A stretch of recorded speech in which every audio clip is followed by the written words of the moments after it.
Puro kilos ang inuuna, ngayon kita ba namumunga? Tumutubo na, pakarami ko nakukuha, pero di pa rin nalulula. Tas sa ugali wala pa rin binago, tao pa rin pag umaharap sa tao. Pero pag usapang rap pa, iba-iba ko. Literal na may bago kong naabangan sa tuwing may ilalabas na bago. Yan ang ginawang pambawi sa nakikinig palagi, para mas lalo sila ganahan. Di yung mga bago ko hanapin, yung iba naman na bababawan, pero di na para atupagin. Di kasi nila maunawaan, naibulsa ko pinapalalim.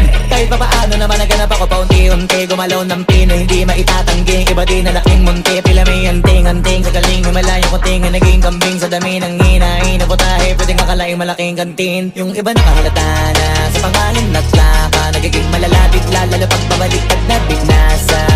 Pag gumagawa, ginagawa, magagawa, maiba lang ang lasa. Para maipakita ko din na din ako gumagawa na basta-basta. Ngayon lalo pang nananabik,